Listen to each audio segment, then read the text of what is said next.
So I made a video talking about how I was home and how awesome it was because I was doing rehab, actually benefiting from my own invention, which some of you guys, your parents or grandparents might actually benefit by. But yeah, guys, I'm back in hospital in the joint, unfortunately. Luckily, it's not for anything major. Basically, when they harvest veins they need to use for a bypass graft procedure, they often use your saphenous vein, which is in your leg. In my case, it was from my thigh, my left thigh, and in my case, close your eyes if you guys don't want to see this, there were some healing issues. So for the last 3 weeks, they've been using a vac-seal whose job is to suck up all that gunk that stops healing from occurring to allow these wounds that were still open to heal properly. Luckily for me, they've been doing all of this in theater and not in my room like barbarians in the good old days. So I've been getting the good stuff going into surgeries. But you know what? It's nearly New Year's now. And I've been in hospital since November 13 with just 7 days on the outside in that time span. And I'm not gonna lie, that sucks. Don't get me wrong, the staff here, they're amazing. They're awesome. And you actually have this amazing sense of being cared for while you are in hospital, which you can get nowhere else. But I mean, just being stuck in one place for so long can make anyone crazy. And believe me, it sure as hell gets to me sometimes.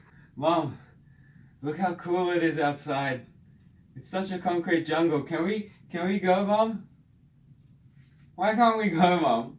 Why can't we go? I got a bit of gate leave on Christmas, which was awesome, by the way. I spent it mainly just eating at my auntie's amazing Christmas lunch and then snoozing at my auntie's amazing Christmas place. That was really, really awesome. Thanks, surgeons, for letting me out. But as I was leaving the hospital, I mean, I was just completely over it. I look back at the hospital and was just so glad to be outside those concrete walls. It's really hard to explain. It feels like how breaking out of prison must feel, pretty much. I was finally free again. But as I was coming back and looking to go back into hospital, cursing all the way that I had to sleep in this bed overnight again for no reason it felt, I took a step back and thought, let's do what I did to get past my original cancer diagnosis and smile. Let's look at this a bit more objectively so I could survive this place for the next few days. And then from that position, from that step back, I asked myself, why was I feeling so crap about being here? I mean, yeah, it sucked. I couldn't do all the stuff I wanted to. It sucked that I'd be stuck in this little box for a few weeks straight. But wasn't this also the very place you want to be when you get things like this? I'm getting all the medications I need, with pro staff just a buzzer away from being able to help me. Doctors see me every day instead of a clinic every 3 months. My chances of infection are actually quite low because of all the IV antibiotics they're throwing in me and the precautions they're taking. And my wound, I mean, it's responding. It is healing. That's all stuff I should be thankful, right? But I mean, at the same time, my mind is still like, but the boredom. I can't move, do what I want, and I've got so much to do for my startup. It's Christmas and holiday season, but I mean, I'm in here with these amazing souls, some of my best friends, you could say. Nurses. Nurses, I mean, they're the real doctors in hospital systems, believe me. They're not only the ones on the front line keeping you alive, but they're also your best friends through all this. As a medical student, I mean, I'm also low-key learning about systems, hierarchies, and treatments through my own case as well, by being here too. I mean, in the end, I've got to be in here. I have no choice anyways. Why make this any worse than it needed to be when there are actually upsides to all this? I mean, it doesn't make sense to do anything else but look at things in this way, right? And from there, you know what? Taking that step back, questioning things, and focusing on that second better way of looking at things, I guess things have started changing. I kept reminding myself of this the next few days, and though I've gotten even more gate leave and gotten to go home a bit more, which is always fun when I have been here, I haven't been so angsty and angry while I am in here because I've started looking at things in this way. All of that, from that tiny way, I changed the way I was looking at things. It's made being here 10 times better. It's actually enjoyable, you know, when you're not getting woken up at 2 a.m. for vital sign readings. But yeah, I mean, this attitude, this mindset, it's what's got me through cancer, but it's also something that can help you guys off. And it goes to show that what cancer taught me first, that you'll always have a second way of looking at things, no matter how bad or dire things seem, you always will have a second way of looking at things. That still works. I mean, I wrote about this in this free book I released just before I went in for that surgery. You can check that out at nikhilautar.com/mybook for my books. I've just reread it and remastered it and made it less less boring and repetitive in some places, and I'll always try and keep it free. I hope it can help you guys, because this mentality, it's not only helped me through cancer, it's also helped me through so much more. Becoming a winning poker player, winning the Australian Student Startup of the Year, creating a business that's going to be profitable this year, and it's helped me cope with so much more. But I mean, it's the day before New Year's today. I may still be in here for another 3 to 4 days or a week, who knows? But no matter what, guys, I'm going to be happy despite all that. I hope this helps you guys do the same for whatever challenges you're going through too. Now, finally, please subscribe. I'm going to be doing more out loud vlogs and things like this on various topics in the future. And while you're here, I may as well plug my startups too. So check them out as well if you have a chance. I mean, we've got One Arm, which develops devices which could keep people safer and could make you more comfortable at home, like that device that converts any bed into a hospital bed alternative for just a few $100. That's coming out soon. And we've also got an app which not only uses machine learning and artificial intelligence to help you be as well as possible. For example, it could help you get the best night's sleep possible in the near future. We're actually looking for some alpha testers for this stuff. It can make your whole room revolve around you, turn the lights on and off automatically when you need to, all this kind of stuff, which will hopefully help you out. But yeah, I mean, we're going to need people to test this stuff out, which would be awesome for you guys because you could get some free stuff. But I mean, the data that we do collect, if people share it with us, we'll actually use that data to test the medical claims many companies and health gurus make and see which wellness interventions actually work. It powers and may even be able to automate research in this field in the future, and it's what keeps me going and keeps me up at night. It's really, really cool. I started this up after I lost one too many friends to preventable illnesses and BS cancer claims, and all those profits I'm dedicating to medical research and eventually charity as well. So why not check it out? But yeah, guys, I'll catch you guys next time. Nikhil out.